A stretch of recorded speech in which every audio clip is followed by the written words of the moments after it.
রজব মাসে আমরা কি কি আমল করতে পারি? সালামের পরিবর্তে অনেকে সালামুন আলাইকুম বলে, এটা কতটুকু জায়েজ হবে?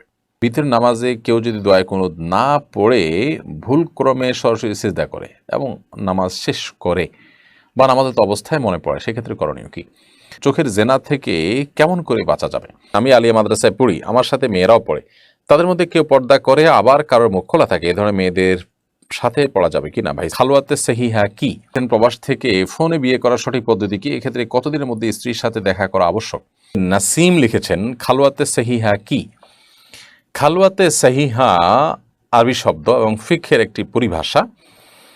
এর মানে হলো স্বামী স্ত্রী নির্জনে কোনো জায়গায় যদি সময় কাটান, একজন নারী একজন পুরুষ কোথাও আছেন, সেখানে তৃতীয় কোনো ব্যক্তি নাই, এবং এই নির্জনতায় তাদের যে সময় কাটানো, এটাকে বলা হয় খালওয়াতে সাহিহা। এরপরে অনেকগুলো শরিয়ার বিধিবিধান প্রযোজ্য হয়। বিয়ের পর খালওয়াতে সহিহার আগে তালাক হলে বিধান কি, পরে তালাক হলে বিধান কি, এগুলোর পর অনেক কিছু নির্ভর করে। এটা একটা পরিভাষা মাত্র। রাকিব হোসেন আপনি লিখেছেন, সালামের পরিবর্তে অনেকে সালামুন আলাইকুম বলে, এটা কতটুকু জায়েজ হবে?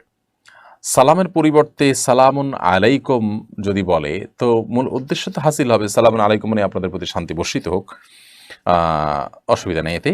তবে আসসালামু আলাইকুম ও রহমতুল্লাহি অবরাকাতু এভাবে সালাম দিতে পারলে সেটা সবচেয়ে অধিকতর উত্তম। এমনি মোরসালিন মিয়া আপনি লিখেছেন, রজব মাসে আমরা কি কি আমল করতে পারি? রজব মাস শুরু হয়ে গেছে। রজব মাস সম্মানিত 4 মাসের একটি। কোরআন কারিমে আল্লাহ তাআলা সূরা তওবায় 12 মাসের চন্দ্র বৎসরের 12 মাসের 4টি মাসকে আল্লাহর কাছে সম্মানিত মাস হিসেবে ঘোষণা করেছেন। নবী সাল্লাল্লাহু আলাইহি ওয়াসাল্লাম সেগুলো ব্যাখ্যা করেছেন যে 3টি ধারাবাহিক, জিলকদ, জিলহজ, মুহররম, আর চতুর্থ মাসটি হলো এই মাসটি, যেটি রজব, অর্থাৎ রমাদানের আগের মাসটি। তো এই মাস শুরু হয়েছে, সম্মানিত মাস শুরু হয়েছে, এ কথা মাথায় থাকা যে এটা সম্মানিত মাস চলছে, এটা হলো এই মাসের একটা গুরুত্বপূর্ণ দিক, যে আমি এ মাসের সম্মানিত যে যাচ্ছে সেটা আমার মাথায় রাখলাম। আওকর জাসাস আহকামুল কোরআনে লিখেছেন যে এই মাসে রুটিন যে আমলগুলো আছে, ফরজ আমলগুলো, 5 ওয়াক্ত নামাজ, অন্যান্য বিষয়গুলো আছে, সেগুলো বিশেষ গুরুত্বের সাথে করলে আল্লাহ তাআলা অন্য মাসে সেগুলো আরও ভালোভাবে করার তৌফিক দিবেন। আর এই মাসে গুনাহ থেকে বেঁচে থাকার জন্য চেষ্টা করলে আল্লাহ তাআলা অন্য মাসে গুনাহ থেকে বেঁচে থাকার তৌফিক দিবেন, সুযোগ দিবেন। সেজন্য একজন মুসলিম হিসেবে আমাদের এই মাসে গুনাহ থেকে বেঁচে থাকার চেষ্টা করা উচিত। আল্লাহ তাআলা নির্দেশও করেছেন কোরআনে আলাদা করে, ফেলা তাজলিমু ফিহিন্না আনফুসাকুম, তোমরা এই মাসে নিজেদের প্রতি অবিচার করো না। অন্য মাসে গুনাহ করার চাইতে এই মাসে গুনাহ করার অপরাধের বেশি, কারণ সম্মানিত মাসে গুনাহ করার দায় আমাদেরকে নিতে হচ্ছে। সেজন্য এটি লক্ষ্য রাখতে হবে। এছাড়া রজব মাসের জন্য আলাদা কোনো আমল, আলাদা কোনো আপনার করণীয় কোরআন হাদিসে বলা হয়নি। তবে একটি দোয়ার কথা আমরা শুনি, আল্লাহুম্মা বারিক লানা ফি রজব ওয়া শাবান ওয়া বাল্লিগনা রমাদান। আল্লাহ রজব এবং শাবানে আমাদেরকে বরকত দান করুন এবং রমজান পর্যন্ত আমাদেরকে পৌঁছার তৌফিক দান করুন। এটি হাদিসে বর্ণিত হয়েছে, তবে সে হাদিসের সনদ নিয়ে মুহাদ্দিস গ্রহণের আপত্তি রয়েছে। যদিও এ হাদিসের মূল বক্তব্যে নিয়ে কারোর আপত্তি নেই এবং এটার অর্থ ভালো। মৌলিকভাবে সেই অর্থটা যে কোনো সময় আল্লাহ তাআলার কাছে এরকম দোয়া নিবেদন করা যেতে পারে এবং এটা ভালো এবং প্রশংসনীয়। বাট এই দোয়াটা যে হাদিসে আছে যে রজব মাসে এটা করতেন নবী সাল্লাল্লাহু আলাইহি ওয়াসাল্লাম বা করতে উৎসাহিত করেছেন, সেই বিষয়টি বিশুদ্ধ হাদিস দ্বারা প্রমাণিত নয়। বিলাল খান আপনি ইতালি থেকে লিখেছেন, প্রবাস থেকে ফোনে বিয়ে করার সঠিক পদ্ধতি কি? এক্ষেত্রে কতদিনের মধ্যে স্ত্রীর সাথে দেখা করা আবশ্যক? ভাই বিলাল, ফোনে বিয়ে করার পদ্ধতি সম্পর্কে আমরা বহুবার এর আগে বলেছি যে সরাসরি প্রস্তাব এবং সম্মতি ফোনের মাধ্যমে না করে, আপনি প্রবাসে আছেন, দেশে মেয়ে থাকলে সেখানে আপনি আপনার কোনো বন্ধুবান্ধব, ভাই, ব্রাদার, অন্য কাউকে দায়িত্ব দিবেন যে তুমি আমার পক্ষ থেকে প্রতিনিধি হয়ে তুমি কবুল বলবা অথবা প্রস্তাব দিবা। মেয়ে পক্ষ যদি প্রস্তাব দেয় দুজন সাক্ষীর উপস্থিতিতে বিয়ের অনুষ্ঠানে, তখন ছেলে যেহেতু দূরে আছে, ছেলের কোনো বন্ধু ওই যে তাকে প্রতিনিধি নিযুক্ত করেছে ফোনে, সেটার উপর ভিত্তি করে বলবে যে আবার ফোনে আমার বন্ধু অমুকের ছেলে অমুক আমাকে যে প্রতিনিধি নিযুক্ত করেছেন অমুকের মেয়ে অমুককে বিয়ের ব্যাপারে তার পক্ষ থেকে কবুল বলার জন্য আমি তার পক্ষ থেকে প্রতিনিধি হিসাবে কবুল বলছি। এই যে কবুল বলছি, এটা দুজন সাক্ষীর সামনে যদি বলেন, ইনশাআল্লাহ বিয়ে সম্পাদন হয়ে যাবে। পুরো দৃশ্যটা তিনি দূর থেকে ইতালি থেকে দেখতে পারেন বা অন্য কোনো জায়গা থেকে, যেখান থেকে হচ্ছে সেখান থেকে তিনি ভিডিওর মাধ্যমে লাইভে দেখতে পারেন, সেটি ভিন্ন বিষয়। আর স্ত্রীর সাথে বিয়ের সম্পর্ক তৈরি হয়ে যাওয়ার পর, বিবাহ বন্ধনে আবদ্ধ হয়ে যাওয়ার পর স্ত্রীর সাথে মিলিত হওয়ার নির্দিষ্ট কোনো সময়সীমা ইসলাম বেঁধে দেয়নি। সেটা 2 মাস, 4 মাস, 6 মাস পরে হতে পারে, 1 বছর পর হতে পারে, 2 বছর পর হতে পারে। তবে যত আগে হতে পারে ততই কল্যাণকর, কারণ এতে তাদের উভয়ের তাকওয়ার জন্য উপযোগী হয়, তাদের ঈমান আমল হেফাজতে থাকে এবং ফিতনা থেকে তারা বেঁচে থাকতে পারেন। মাজহারুল হাসান লিখেছেন, চোখের জেনা থেকে কেমন করে বাঁচা যাবে? ভাই মাজহারুল হাসান, চোখের জেনা থেকে বাঁচার জন্য যেই জায়গাগুলোতে চোখে জেনা হতে পারে সেই জায়গাগুলো থেকে দূরে থাকতে হবে। কারণ যদি সোশ্যাল মিডিয়াতে এরকম সমস্যা তৈরি হয় তাহলে তিনি সোশ্যাল মিডিয়াতে বিচরণ কম করবেন। কোনো আইডি থেকে খুব বেশি আসে সেই আইডিগুলোকে আনফলো করবেন, ব্লক করবেন কোনো পেজ থেকে, গ্রুপ থেকে আসলে।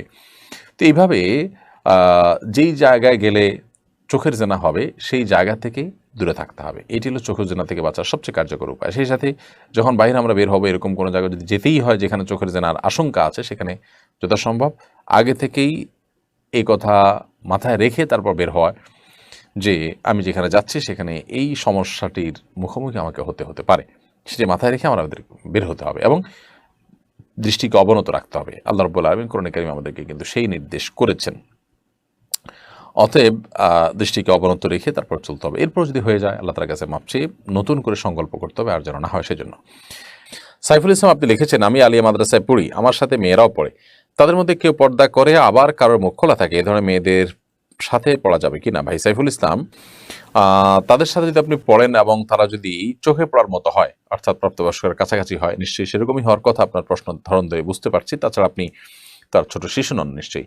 অতএব আপনার সমপর্যায়ে বা আপনার সহপাঠী যে সমস্ত মেয়েরা, তাদের থেকে আপনার পর্দা আর বিধান, তাদের প্রতি পর্দার বিধান প্রযোজ্য এবং সেটি মেনটেন করা উচিত আপনার। এখন কথা হলো, তারা যদি কেউ মুখ খোলা রাখে তাহলে আপনি কি করবেন? আপনি নিজের চোখকে হেফাজত করবেন, দৃষ্টিকে হেফাজত করবেন, এমন পজিশনে বসবেন যে তার সাথে মুখোমুখি না হয়, চলাফেরার ক্ষেত্রে সাবধান থাকবেন। আর যদি সেটাও কঠিন হয় তাহলে শুধু ছেলেদের যে প্রতিষ্ঠান সেখানে ভর্তি হবেন যেখানে মেয়েরা পড়ে না। এই যে ছেলে এবং মেয়েকে একসাথে পড়ানো হয়, আমি তো জানি যে আমাদের দেশে মেয়েদের যে স্পেশাল যে প্রতিষ্ঠানগুলো আছে এগুলা শুধু মেয়েরা পড়ে, এবং বয়েজ যে স্কুলগুলো আছে সেখানে শুধু ছেলেরা পড়ে, সেগুলোতে পড়ালেখা খারাপ হয় না। তাহলে কেন সেগুলোকে ছেলে এবং মেয়েকে মিশিয়ে ফেলার একটা চেষ্টা চালাতে হবে? পশ্চিমারা তাদের অনেক আবর্জনা আমাদের দেশগুলোতে ছুঁড়ে ফেলে দেয়, আমাদেরকে আপনার উন্নতির নামে সেগুলো তারা গেলায়। এর মধ্যে থেকে এটাও একটি বিধায় আমাদেরকে সাবধান থাকতে হবে। যেখানে আমার ইমান আমল হেফাজত থাকতে পারে না সেখানে ওই শিক্ষা দিয়ে আমি কি করব? এমডি রাকিবুল্লাহ রাশেদ লিখেছেন, বিতরের নামাজে কেউ যদি দোয়ায় কুনুত না পড়ে ভুলক্রমে সরাসরি সিজদা করে এবং নামাজ শেষ করে বা নামাজের অবস্থায় মনে পড়ে, সেক্ষেত্রে করণীয় কি? দেখুন, নামাজ শেষ করেছে অথবা সালাম ফেরানোর পরপর মনে পড়েছে, তাহলে সিজদা সাহু দিয়ে নেবেন, কারণ দোয়া কুনুত পড়াটা ওয়াজিব। যদিও সৌদি আরবের উলামায়ে কেরাম সেটিকে সুন্নাহ বলেন, কিন্তু হানাফি মাযহাব অনুযায়ী এটি ওয়াজিব। আপনি সিজদা সাহু দিয়ে নেবেন, এটি অধিকতর নিরাপদ বটে। আশিক আরমান লিখেছেন, পোষা পাখিকে নিজের কাঁধে নেওয়া যাবে কিনা? পোষা পাখি কেন, যে কোনো পাখিকে আপনি চাইলে কাঁধে নিতে পারেন, আপনার করে নিতে পারেন। নাপাক না হয় সে দিকটা খেয়াল করবেন, বাকি করে নেওয়াতে কোনো অসুবিধা নেই। বরং প্রত্যেকটা প্রাণীকেই আপনার মমতা প্রদর্শন করার নির্দেশ নবী সাল্লাল্লাহু আলাইহি ওয়াসাল্লাম দিয়েছেন, এবং প্রত্যেকটা প্রাণীর প্রতি দয়া পরবশ হলে, মমতা পরায়ণ হলে তার বিনিময়ে আজর দেওয়া হবে, সেটিও নবী সাল্লাল্লাহু আলাইহি ওয়াসাল্লাম বলেছেন।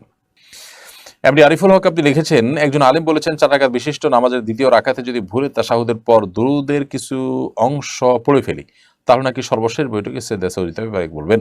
ফরজ নামাজের দ্বিতীয় রাকাতে আপনার ভুলে তাশাহুদের পর দুরুদ পড়ে ফেলেন, আল্লাহুম্মা সাল্লি আলা মুহাম্মাদ এই পর্যন্ত পড়ে ফেলেন বা আরো বেশি পড়ে ফেলেন, তাহলে সেক্ষেত্রে হানাফি মাযহাবের আলোকে সিজদা সাহু দিতে হবে। কারণ ফরজ নামাজের দ্বিতীয় রাকাতে বৈঠকে তাশাহুদ পড়ার পর বিলম্ব না করে খুব দ্রুততার সাথে দাঁড়াবার জন্য কিন্তু নির্দেশ রয়েছে নবী সাল্লাল্লাহু আলাইহি ওয়াসাল্লামের হাদিসে, এবং খুব দ্রুত দাঁড়াতে।